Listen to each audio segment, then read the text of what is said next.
அல்லேலூயா. ஆமென். இந்த நாளிலும் கூட கர்த்தர் நமக்கு கொடுத்த தேவனுடைய வாக்குத்தத்தம் 1 நாளாகமத்தின் புஸ்தகம் 17ஆம் அதிகாரம் 14வது வசனம். 1 நாளாகமம் 17:14. அவனை என் ஆலயத்திலும் என் ராஜ்யத்திலும் என்றென்றைக்கும் நிலைக்க பண்ணுவேன். அவனுடைய ராஜசனம் என்றென்றைக்கும் நிலை பெற்றிருக்கும் என்று சொல் என்றார். வரலையா சொல்லுவோமா? 1 நாளாகமும் 17 மற்றும் 14. கர்த்தர் தாவீதோடு இடைப்படுகிற ஒரு காரியம் நாத்தான் தீர்க்கதரிசியை கொண்டு கர்த்தர் பேசுகிறார். அல்லேலூயா. கர்த்தர் தாவீதுக்கு சொன்னது போல நிலையான வீட்டை கட்டுகிற கர்த்தர். அல்லேலூயா. கர்த்தர் தாவீதுக்கு என்ன செய்தார்? நிலையான வீட்டை கட்டினார். அந்த வீடு நிலையா இருந்தது. கடைசி வரைக்கும் எத்தனை தலைமுறைகள் எடுத்தாலும் நிலையாய் நிற்கத்தக்கதாய் தாவீதுக்கு கர்த்தர் ஒரு நல்ல வீட்டை கட்டினார். அல்லேலூயா. நம்ம பார்த்து கட்டுறோம் பாத்தீங்களா? அந்த வீடு ஒரு குறிப்பிட்ட வருஷத்துல என்ன ஆயிடும்? இடிஞ்சு போயிடும். ஆனா கர்த்தர் கட்டுவார் பாத்தீங்களா?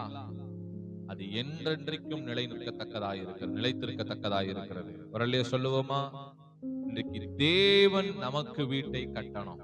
அந்த தேவன் தான் தாவீதுக்கு வாக்கு பண்ணுகிறார். என்ன சொல்றார்னா, அவனை என் ஆலயத்திலும் என் ராஜ்யத்திலும் என்றென்றைக்கும் நிலைக்க பண்ணுவேன். அவனை என் ஆலயத்திலும் என் ராஜ்யத்திலும் அப்படிங்கிறார். அப்ப என்ன அர்த்தம்னா, கர்த்தருடைய ஆலயம், கர்த்தருடைய ராஜ்யம். இந்த உலகத்துல நிலை நிற்க கூடியது ஒன்னே ஒண்ணுதான், தேவனுடைய ராஜ்யம் மட்டும்தான். நாம பார்க்கிற இந்த உலகம் ஒரு நாள் என்ன ஆயிடும்? அழிந்து போய்விடும். நாம் பார்க்கிற இந்த எல்லா காரியங்களும் ஒரு நாள் அழிந்து போய்விடும். நீங்கள் பார்த்து கொண்டிருக்கிற ஒவ்வொரு காரியங்களும். ஆனால் நாம் காணாத ஒன்று தேவனுடைய ராஜ்யம். அல்லேலூயா. அந்த ராஜ்யம் என்றென்றைக்கும் நிலைநிற்க கூடியதா இருக்கிறது. அல்லேலூயா. இயேசு கிறிஸ்து இந்த பூமிக்கு வந்தார். அந்த 3.5 வருஷம் ஊழியம் செஞ்சார். செய்யும் போது எதை குறித்து பிரசங்கம் பண்ணினாராம்? எதை குறித்து பிரசங்கம் பண்றாரு? தேவனுடைய ராஜ்யத்தினுடைய சுவிசேஷத்தை, பரலோக ராஜ்யத்தினுடைய சுவிசேஷத்தை அவர் பிரசங்கித்தார். எதுக்கு பரலோக ராஜ்யத்தினுடைய சுவிசேஷத்தை பிரசங்கித்தாரு? எதுக்காக பரலோக ராஜ்யத்தை குறித்து பேசணும்? பூலோக ராஜ்யம் ஒண்ணு இருக்குது, பரலோக ராஜ்யம் ஒண்ணு இருக்குது. இதுல எது நிரந்தரம், எது நிலையானது? தேவராஜ்யம், பரலோக ராஜ்யம். வரலையே சொல்லுவோமா?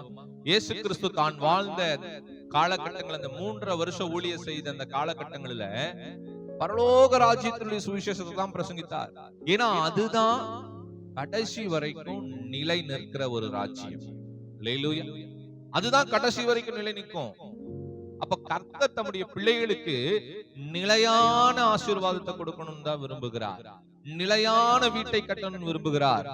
ஒரு நிலையான ஆலயத்துல அவங்களை தங்க வைக்கணும்னு விரும்புகிறார்.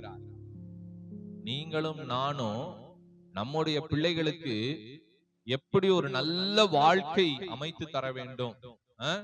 என் புள்ள கடைசி வரைக்கும் கண்கலங்காம ஒரு நல்ல வாழ்க்கை அவளுக்கு நான் செஞ்சு கொடுப்பேன், அவனுக்கு நான் செஞ்சு கொடுப்பேன் நம்ம சொல்றோம் பாத்தீங்களா?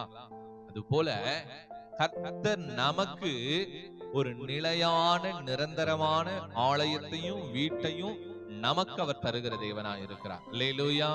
ஆண்டவருடைய குணாதிசயத்துல ஒரு குணாதிசயம் என்ன தெரியுமா? பார்த்து செய்வாரு, நிலையானதான் செய்வார். அல்லேலூயா. நிலையான வீட்டை செய்வார், நிலையான காரியம். ஒண்ணுமில்ல, ஆபிரகாம் லோத்து நமக்கு தெரியும். ஆபிரகாமும் லோத்து பிரிந்து போகிறார்கள். போகும் பொழுது லோத்து நிலையில்லாத ஒரு ராஜ்யத்தை தேடி போகிறாங்க. அல்லேலூயா. லோத்தோட கண்களுக்கு சோதோம் குமாரனுடைய அந்த தேசம் எப்படி தெரியுது? பச்சை பசேல்னு தெரியுது. அவன் நிலையில்லாத இந்த உலக ராஜ்யத்தினுடைய ஆசீர்வாதத்தை தேடிப்பான். ஆனா ஆபிரகாம் போகிற இடமோ எப்படி? அதுல எந்த வசதியும் இல்ல, எந்த செழிப்பும் இல்ல, அந்த இடத்துல எந்த ஒரு விளைச்சலும் இல்ல. ஆனா அவன் இந்த பூலோக ராஜ்யத்திற்காக போல ஆபிரகாம், அவன் தேவனுடைய ராஜ்யத்தை கட்டணும்னு போறாரு. ஆண்டவருடைய அழைப்பை நிறைவேற்றணும். அவருடைய வாக்கு என் வாழ்க்கையில் நிறைவேற வேண்டும், அவர் என் வாழ்க்கையில் சொன்னவைகளை நிறைவேற்ற வேண்டும் என்று தேவனுக்கு ஒப்பு கொடுத்து போகிறாரு. நல்லா கவனிக்கணும். லோத்துவினுடைய வாழ்க்கை அதோட முடிஞ்சது. ஆபிரகாமினுடைய வாழ்க்கை இன்று வரையிலும் தொடர்ந்து கொண்டிருக்கிறது. ஒரு அல்லையா சொல்லுவோமா? எது நிலையான? கர்த்தர் நமக்கு எதை தரணும்னு நினைக்கிறாரோ அதுதான் நிலையான. அல்லேலூயா. நாம சம்பாதிக்கிற சம்பாத்தியமோ, செய்கிற வேலையோ, படிக்கிற படிப்போ, ஆஸ்தியோ, அந்தஸ்தோ, உறவுகளோ, பிள்ளைகளோ, குடும்பமோ நிலையானது அல்ல. கர்த்தர் நமக்கென்று ஒரு நிலையான வீட்டை கட்ட அவர் விரும்புகிறார். அல்லேலூயா. நீங்களும் நானும் அற்பமான இந்த உலக சந்தோஷத்திற்காக நாட்களை விரயம் செய்து, நேரங்களை விரயம் செய்து கொண்டிருக்கிறோம். ஆனா கர்த்தர் நமக்காக நிலையான ஒரு ஸ்தலத்தை, நிலையான ஒரு ஆலயத்தை, நிலையான ஒரு ராஜ்யத்தை நிலைநாட்ட விரும்புகிறார். ஒரு அல்லேலூயா சொல்லுங்க பார்க்கலாம். அல்லேலூயா. அது மட்டுமல்ல, அவனுடைய ராஜசனம் என்றென்றைக்கும் நிலை பெற்றிருக்கும் என்று சொல்லுகிறார். அல்லேலூயா. அவனுடைய அரசாட்சி தான் என்னைக்கும் நிலை நிற்கும்னு சொல்லு. இன்றைக்கு உங்களையும் என்னையும் கர்த்தர் அப்படிப்பட்ட ஒரு நிலையான அரசாட்சி செய்யும்படியாய் கர்த்தர் விரும்புகிறார். அல்லேலூயா. மறுபடியும் சொல்றேன், இந்த 4வது மாதத்துல கர்த்தர் உங்களுக்கு சொல்லுகிற ஒரு காரியம், நிலையானவைகளை உங்களுக்கு கர்த்தர் தருவார். பொறுமையா இருங்க. அல்லேலூயா. ஆபிரகாம் போனோம்னா அந்த இடம் நல்லா இருந்துச்சா? இல்ல. நாட்கள் எடுத்தது, மாதங்கள் எடுத்தது, வருடங்கள் எடுத்தது. ஒரு குறிப்பிட்ட ஆண்டுகளுக்கு பிறகு அங்கே ஆபிரகாம் ஒரு நிலையான ஸ்தலத்தை அவனுக்கென்று ரெடி பண்ணினாரு. நாட்கள் சென்றது, மாதங்கள் சென்றது, வருடங்கள் கழிந்தது. லோத்து நிலை என்று சொல்லி போன அந்த இடம் நிலையில்லாமல் போனது. ஆபிரகாம் பார்ப்பதற்கு நிலையில்லாத ஒரு இடம் போல் இருந்தது. ஆனால் கடைசியில் அதுதான் நிலையாய் நின்றது. ஒரு அல்லேலூயா சொல்லுவோமா? அதனால கர்த்தர் உங்க வாழ்க்கையில இந்த 4வது மாதத்துல சொல்லுகிற வார்த்தை, நிலையானதை தருவார். அல்லேலூயா. நீங்க தயவு செய்து பொறுமையா இருங்க. கர்த்தர் உங்க வாழ்க்கையில தாவீதுக்கு செய்தது போல நிலையான ஆலயத்தை கட்டினார், நிலையான ராஜ்யத்தை கொடுத்தார், நிலையான ராஜசனத்தை கர்த்தர் தாவீதுக்கு கொடுத்தார். அல்லேலூயா. அவன் நிலையில்லாமல் இருந்தான், கர்த்தர் அவனை நிலைப்படுத்தினார். இந்த மாதம் ஒருவேளை நீங்கள் நிலையில்லாதபடி, நிற்க நிலையில்லாதபடி, என்ன செய்வோம் என்ற அந்த சிந்தனையில நிலையில்லாதபடி, ஏது செய்வோம் என்கிற அந்த சிந்தனையில எது நிலை எது நிலை இல்லை என்கிற அந்த ஒரு வேறுபாடே தெரியாமல் நீங்கள் வாழ்ந்து கொண்டிருக்கலாம். கர்த்தர் சொல்லுகிறார், நான் உனக்கு நிலையானதை தரேன். அல்லேலூயா. கர்த்தர் நிலையான வீட்டை கட்டுவார். நீங்க ஒன்னும் கவலைப்படணும்னு அவசியமே இல்லை. நிலையான வாழ்க்கையை அவர் தருவார், நிலையான குடும்பத்தை அவர் தருவார், நிலையான எதிர்காலத்தை கர்த்தர் தருவார், நிலையான ஆசீர்வாதத்தை கர்த்தர் தருவார். உங்களுக்கு தேவையான எல்லா நிலையானவைகளையும் கர்த்தர் தர அவர் வல்லவராயிருக்கிறார். விசுவாசிக்கிறவங்க மட்டும் ஒரு அல்லேலூயா சொல்லுவோம். ஆனா நாம செய்ய வேண்டியது என்னன்னா, அந்த நிலையான தேவனை நிரந்தரமாக ஆராதிக்கணும். அல்லேலூயா. ஏன் தாவீதுக்கு இதை கட்டளையிட்டார்? ஏன்னா தாவீது நிலையான தேவனை தேடினார். அல்லேலூயா. நிலையான தேவனை தேடினார். இரவும் பகலும் தேவனை தேடினார். இடைவிடாமல் தேவனை தேடினார். 24 மணி நேரமும் தேவனை தேடினார். ஒரு அல்லேலூயா சொல்லுங்க. நாம் இன்றைக்கு கர்த்தரை எப்படி தேடிக்கிட்டு இருக்கிறோம்? நேரம் கிடைக்கும் போது தேடுறோமா, இல்ல எல்லா நேரங்களும் தேடிக்கிட்டே இருக்கிறோமா? தாவீது எல்லா நேரங்களும், கர்த்தரை நான் எக்காலத்திலும் ஸ்தோத்தரிப்பேன், அவர் துதி எப்போதும் என் வாயில இருந்துகிட்டே தான் இருக்கும். அவன் போருக்கு போகும்போதும் ஆண்டவருடைய துதி வாயில இருக்கும், ஆலயத்துக்கு போகும்போது ஆண்டவருடைய துதி வாயில இருக்கும், வீட்டுக்கு போகும்போது ஆண்டவருடைய துதி வாயில இருக்கும், வெளியே போகும்போது ஆண்டவருடைய துதி வாயில இருக்கும். வேற எங்க சென்றாலும் ஆண்டவருடைய துதி தாவீதுடைய வாயில 24 மணி நேரங்களும் இருந்து கொண்டே இருக்கும். அல்லேலூயா. கர்த்தர் நிலையான வீட்டை தாவீதுக்கு கட்டினார். அல்லேலூயா. நீங்களும் நிலையா கர்த்தரை எப்பொழுதும் துதிக்கிறவர்களாய், எப்பொழுதும் ஆராதிக்கிறவர்களாய், எப்பொழுதும் இடைவிடாமல் அவர் தரிசிக்கிறவர்களாய் இருக்கணும். நேரம் கிடைக்கும் போது கர்த்தரை தேடுறேன், ஏதோ ஒரு வேளை கர்த்தரை தேடுறேங்கிறது இல்ல. எல்லா வேளைகளும் எக்காலத்திலும் கர்த்தரை துதிக்கணும்.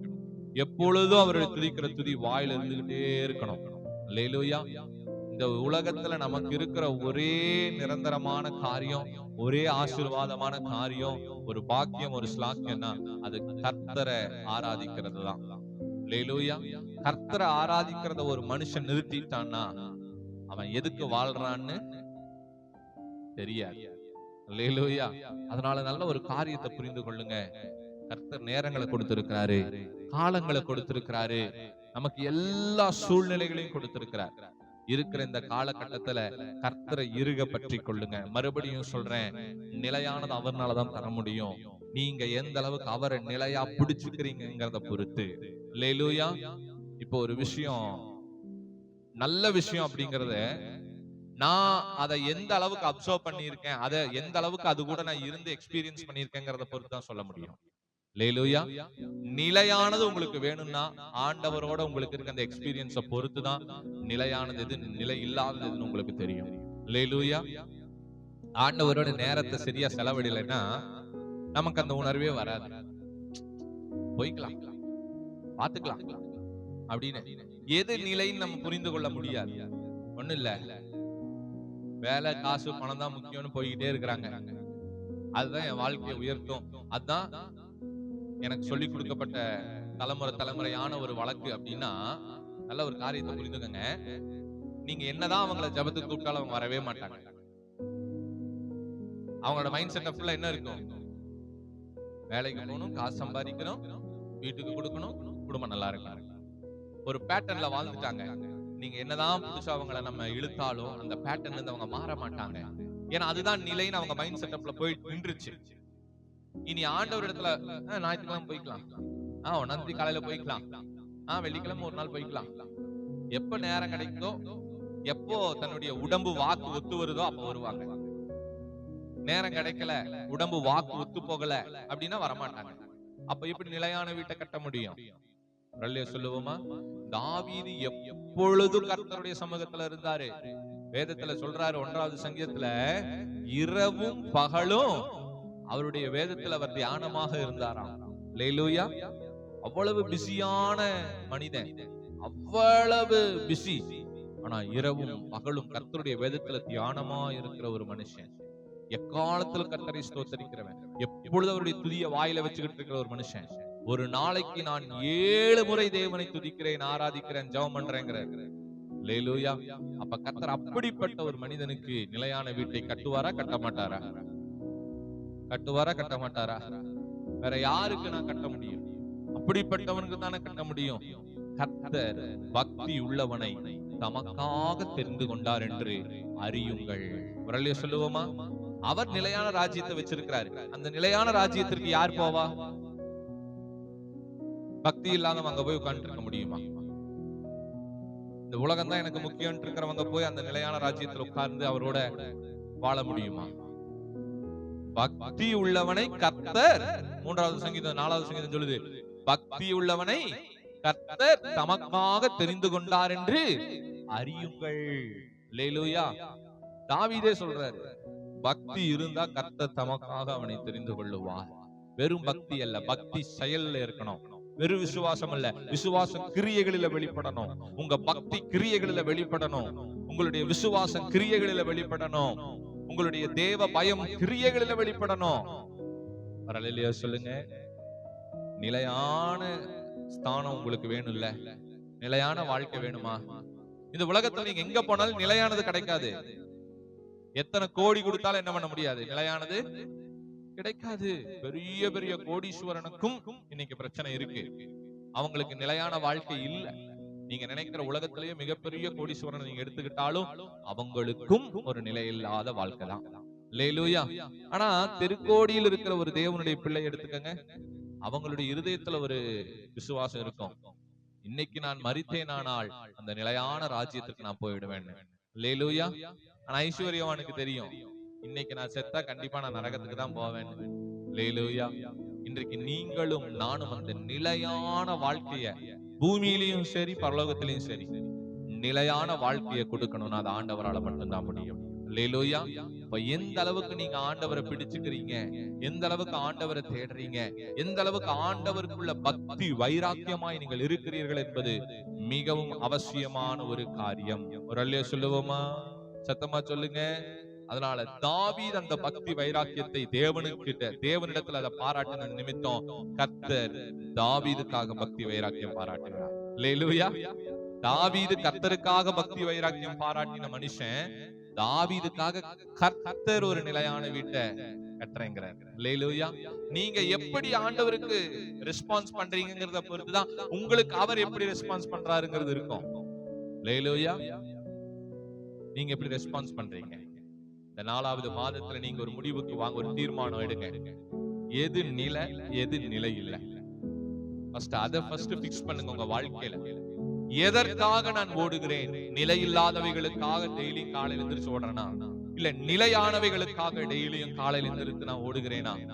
சிந்தித்து பாருங்கள். அன்பு தேவ ஜனமே, சிந்தித்து பார்த்து செயல்படுங்க. நிலையானவைகளை பார்க்கும் பொழுது நமக்கு அது நிலையா இருக்கிறது போல தோணும். உலகம் நிலை இல்லாததுலதான் நம்மளை தள்ள பார்க்கும். ஆனா ஒரு காரியத்தை புரிஞ்சுக்கங்க, நிலையா இருக்கிறது பார்க்கறதுக்கு சிம்பிளா இருக்கும், ஆனா கடைசி வரைக்கும் அதுதான் நிலையா நிற்கும். சில இது பார்க்கறதுக்கு பயங்கரமா இருக்கும், பிரம்மாண்டமா இருக்கும், நிலையா இருக்காது. அல்லேலூயா. எது நிலை, எது நிலை இல்லை புரிந்து அதுல நீங்க நிலையானதை சூஸ் பண்ணி செயல்பட்டீங்கன்னா கர்த்தர் உங்களுக்காக ஒரு நிலையான ஸ்தானத்தை தருவார். அல்லேலூயா. தாவீதுக்கு கர்த்தர் கொடுத்தார், அவனை என் ஆலயத்திலும் என் ராஜ்யத்திலும் என்றென்றைக்கும் நிலைக்க பண்ணுவேன், அவனுடைய ராஜசனம் என்றென்றைக்கும் நிலை பெற்றிருக்கும் என்று சொல் என்றார். ஒரு அல்லேலூயா சொல்லுவோமா? இந்த வாக்குத்தத்தம் உங்க வாழ்க்கையில கிரியை செய்யணும்னா நிலையான தேவனை 24 மணி நேரம் நீங்க பிடிக்கணும். அல்லேலூயா. அப்ப கண்டிப்பா கர்த்தர் தாவீதுக்கு என்று நிலையான ஆலயத்தையும் நிலையான ராஜ்யத்தையும் நிலையான ராஜசனத்தையும் கொடுத்த கர்த்தர் இந்த மாதத்துல அப்படிப்பட்ட நிலையான வாழ்க்கையை, நிலையான ராஜ்யத்தை, ஆலயத்தை, ராஜசனத்தை உங்க வாழ்க்கையிலே உங்களுக்கும் கொடுத்து கர்த்தர் உங்களை ஆசீர்வதிக்க வல்லவராய் இருக்கிறார். அல்லேலூயா. நாம் எல்லாரும் எழும்பி நிற்போம். வசனத்தின் மேல உங்களுடைய வலது கரத்தை வைத்துக் கொள்ளுங்க. நாம் இப்பொழுது ஜெபிப்போம். ஸ்தோத்திரம் ஆண்டவரே, துதிக்கிறோம் துதிக்கிறோம் துதிக்கிறோம் துதிக்கிறோம் ஆண்டவரே. அப்பாவை நாங்கள் போற்றுகிறோம் அப்பா. 1 நாளாகமத்தின் புஸ்தகம் 17ஆம் அதிகாரம் 14வது வசனத்துல என் தேவன் நீர் சொன்னீரே, அவனை என் ஆலயத்திலும் என் ராஜ்யத்திலும் என்றென்றைக்கும் நிலைக்க பண்ணுவேன், அவனுடைய ராஜசனம் என்றென்றைக்கும் நிலை பெற்றிருக்கும் என்று சொன்ன கர்த்தர் ஆண்டவரே. அப்பா, இங்க வந்திருக்கிற ஒவ்வொருவருடைய வாழ்க்கையிலும் இந்த வாக்குத்தத்தமானது 30, 60, 100 பலந்தர கர்த்தர் கிருபை பாராட்டுங்கப்பா. ஆண்டவரே, உம்முடைய பிள்ளைகளுக்கு ஒரு நிலையான வீட்டை கட்டுங்க. இங்க வந்திருக்கிற ஒவ்வொரு பிள்ளைகளுக்கும் ஒரு நிலையான வீட்டை கட்டுவீராக, ஒரு நிலையான வீட்டை கட்டுவீராக. ஐயா, தாவீதுக்கு ஒரு நிலையான ஆலயத்தையும் நிலையான ராஜ்யத்தையும் நிலையான ராஜசனத்தையும் கொடுத்த கர்த்தர் ஆண்டவரே, உம்முடைய பிள்ளைகளுக்கு ஒரு நிலையான ஆலயத்தை, நிலையான ராஜ்யத்தை, நிலையான ராஜசனத்தை, நிலையான வீட்டை கர்த்தர் நீர் கட்டுவீராக. இந்த 4வது மாதம் உம்முடைய பிள்ளைகளுக்கு நிலையான வீடு கட்டப்படுவதாக, நிலையான வாழ்க்கை கட்டப்படுவதாக, நிலையான சூழ்நிலைகள் அமைக்கப்படுவதாக. இயேசுவின் நாமத்தினால ஒரு நிலையான வேலை உண்டாகட்டும், ஒரு நிலையான ஆசீர்வாதம் உண்டாகட்டும், ஒரு நிலையான உறவுகள் உண்டாவதாக. இயேசுவின் நாமத்தினால இந்த மாதம் நாங்கள் விசுவாசத்தோடு ஜெபிக்கிறோம். நீர் எங்களுக்கு நிலையான வீட்டை, ஆண்டவரே, இங்க வந்திருக்கிற ஒவ்வொரு பிள்ளைகளுக்கும் ஆண்டவரே தனியாய் ஒரு நிலையான வீட்டை நீர் கட்டி உம்முடைய பிள்ளைகளை ஆசீர்வதிக்க போகிறபடியால் உமக்கு நன்றி ஆண்டவரே. இந்த வேத வார்த்தை வாக்குத்தத்தம் ஒவ்வொருடைய வாழ்க்கையிலும் அபரிவிதமாய் கிரியை செய்யட்டும். கர்த்தர் பெரிய காரியங்களை செய்யுங்க. இயேசுவின் நாமத்தில் ஜெபிக்கிறோம் நல்ல பிதாவே. ஆமென்.